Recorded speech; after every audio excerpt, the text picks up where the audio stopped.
नमस्कार, आप देख रहे हैं आज तक। मैं हूं गौरव सावंत। रणभूमि में हम सबसे पहले बात करेंगे बीजिंग की उस शानदार परेड के बाद एक ऐसी मुलाकात जिस पर पूरी दुनिया की नजर थी। दरअसल रूस के राष्ट्रपति व्लादिमीर पुतिन और उत्तर कोरिया के supreme leader Kim Jong Un की मुलाकात हुई। यह बीजिंग में हुई। रूस यूक्रेन जंग के बीचों बीच इस मुलाकात के दौरान किम जोंग उन ने यह कहा कि वो रूस के हर संभव मदद करने के लिए तैयार है। बड़ी बात, बड़ी खबर इस समय आ रही है।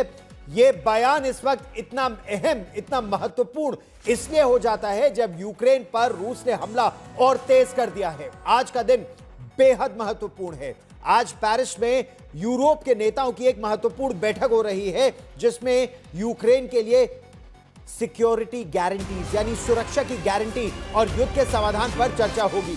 इस बैठक की अध्यक्षता फ्रांस के राष्ट्रपति इमैनुअल मैक्रोन कर रहे हैं। उनके साथ यूके के प्रधानमंत्री कीयर स्टारमर भी होंगे और इस दौरान वीडियो कॉन्फ्रेंस के जरिए अमेरिका के राष्ट्रपति डोनाल्ड ट्रंप वॉशिंगटन डीसी से इस मुलाकात में जुड़ेंगे। दूसरी तरफ रूस के राष्ट्रपति व्लादिमीर पुतिन ने बीजिंग दौरे के आखिर में अपनी प्रेस कॉन्फ्रेंस के दौरान कहा कि अगर यूक्रेन और यूरोप के नेताओं को सद्बुद्धि आ जाए तो युद्ध जल्द खत्म हो सकता है, वरना युद्ध से ही समाधान रूस निकाल लेगा। वहीं अमेरिका के राष्ट्रपति डोनाल्ड ट्रंप ने कहा कि अभी वो ये नहीं बता सकते कि राष्ट्रपति पुतिन और राष्ट्रपति ज़ेलेंस्की की मुलाकात कब हो सकेगी, लेकिन इस युद्ध को रुकवाने की वो हर संभव कोशिश करते रहेंगे। फ्रांस के राष्ट्रपति इमैनुअल मैक्रोन समेत यूरोप के कई देशों ने यूक्रेन को सुरक्षा गारंटी की जो शर्त आगे रखी है वो रूस को कतई मंजूर नहीं है। और इन सब के बीच यूक्रेन के राष्ट्रपति वोलोदिमीर ज़ेलेंस्की ने दो टूक कह दिया है कि वो रूस को डॉनबास का वो पूरा क्षेत्र किसी कीमत पर तोहफे के तौर पर नहीं दे सकते। यानी एक बात तय है, यह युद्ध अभी और लंबा चलेगा। बीजिंग में राष्ट्रपति पुतिन चीन की शानदार परेड में शामिल थे और उधर दोनेत्स्क में उनकी सेना ने जोरदार हमला कर दिया। 1287 दिनों के बाद भी रूस यूक्रेन की जंग जारी है। अलास्का में ट्रंप ने पुतिन से मुलाकात कर जंग को रोकने की उम्मीद जगाई, लेकिन बात आगे नहीं बढ़ी। 15 अगस्त को जब ट्रंप ने पुतिन से मुलाकात की थी, लेकिन इस मुलाकात के 17 दिनों के बाद एक बार फिर यूरोप के नेता पेरिस में इकट्ठा हो रहे हैं। राष्ट्रपति ज़ेलेंस्की पहले डेनमार्क पहुंचे, जहां एस्टोनिया के प्रधानमंत्री समेत कई नेताओं से उनकी मुलाकात हुई। फिर वो फिनलैंड के राष्ट्रपति के साथ पेरिस पहुंचे। अब पेरिस में यूरोप के तमाम नेता इकट्ठा हो रहे हैं, जो वीडियो कॉन्फ्रेंसिंग के जरिए ट्रंप से बात करेंगे और ये जानेंगे कि रूस के साथ बात आगे बढ़ेगी या वो रूस पर दबाव बनाने का कोई नया कदम उठाएंगे। दूसरी तरफ पुतिन कह रहे हैं कि अगर इन देशों को सद्बुद्धि आ जाए तो जंग जल्द खत्म हो सकती है।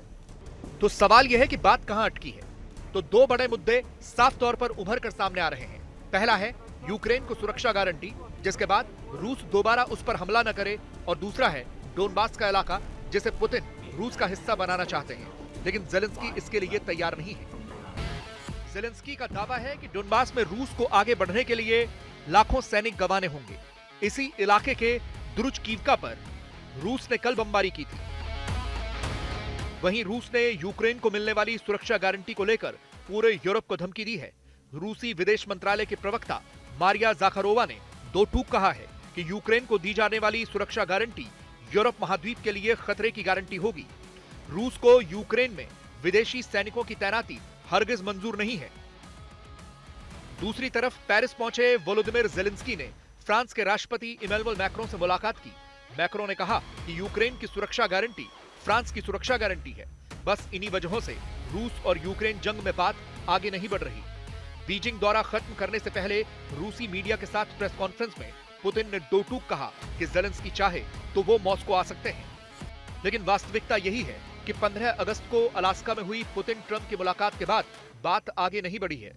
रूस को डोनबास चाहिए, जिसे देने के लिए ज़ेलेंस्की तैयार नहीं है। वहीं ज़ेलेंस्की को किसी भी शांति समझौते से पहले अपनी सुरक्षा की पूरी गारंटी चाहिए, जिसकी शर्तों पर रूस सहमत नहीं है। यही वजह है कि ये युद्ध 3.5 साल से जारी है। वहीं बीजिंग में पुतिन और किम की मुलाकात भी यूक्रेन को चुभ रही है। इस मुलाकात में पुतिन ने किम जोंग के सैनिकों की बहादुरी का जिक्र किया, जिनकी बदौलत रूस ने यूक्रेन के कब्जे से अपने कुर्स्क क्षेत्र को छुड़ाया था। आज तक ब्यूरो। और ये जो तस्वीर है ये बहुत महत्वपूर्ण है, जिस गर्मजोशी से रूस के राष्ट्रपति व्लादिमीर पुतिन और किम जोंग उन मिले। और यह महत्वपूर्ण क्यों है, मैं आपको विस्तार से समझाने का प्रयास करता हूं। इस तस्वीर से आपको पता चलेगा कि आने वाले समय में यह जो युद्ध है यह अब किस दिशा में आगे बढ़ेगा, क्योंकि एक बार जैसे ही नॉर्थ कोरिया के और सैनिक आ गए रूस के पास, तो फिर जिस तरह कुर्स्क का ऑपरेशन पूरी इस युद्ध को बदल दिया था। कैसे? किम ने कहा कि मैं हर संभव मदद करने को तैयार हूं, तो किम जोंग उनका हर संभव मदद का मतलब क्या है? 15,000 सैनिक भेजे और सैनिक भी भेजे जा सकते हैं, और स्पेशल फोर्सेस कमांडो दस्ते ये भेजे जा सकते हैं। स्पेशल फोर्सेस, आत्मघाती मिशन, छापामार युद्ध, ये जो गिरिला वॉरफेयर है, ये गिरिला वॉरफेयर युद्ध का रूप बदल दे सकता है कि आप दुश्मन के खेमे के पीछे से जाकर उस पर वार करके अपने इलाके में आ जाए। लेकिन ये तो एक बात है। दूसरी बात, तोपखाना और गोला बारूद। पूरे उत्तर कोरिया का जितना भी डिफेंस इंडस्ट्रियल कॉम्प्लेक्स है, 152 मिलीमीटर की जो तोपे हैं, उनके गोले हैं, 155 मिलीमीटर तोपे, 155 मिलीमीटर के गोले बहुत तेजी से नॉर्थ कोरिया के हथियार भंडारों में, जो वहां उनके पास पहले हैं वो तो भेजे ही जा रहे हैं, तेजी से बनाकर उसकी आपूर्ति और बढ़ाई जा सकती है। फिर इसके अलावा एक महत्वपूर्ण बात आपको और बता दूं, जो बैलिस्टिक मिसाइल्स हैं, जैसे KN-23 बैलिस्टिक मिसाइल है, जो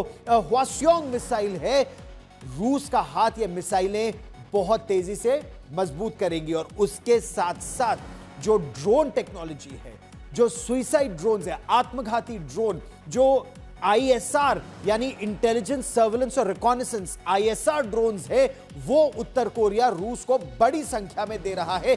ईरान के अलावा हथियारों के बड़े पैमाने पर उत्पादन, नई फैक्ट्रियों से मिसाइलें और ड्रोन का उत्पादन, ये रूस की जरूरतों को पूरा करेंगे। और इसके साथ ही साथ एक जो बहुत बड़ा संदेश जाता है वो ये है, मनोवैज्ञानिक तौर पर रूस अकेला नहीं है, चीन भी रूस के साथ है, ईरान भी रूस के साथ है, उत्तर कोरिया तो सैनिक और हथियार दोनों दे रहे हैं। तो वैश्विक स्तर पर पश्चिम के खिलाफ एक मुखर प्रचार करने में यह पूरी तरह से सक्षम है और उसको आगे बढ़ा रहे हैं।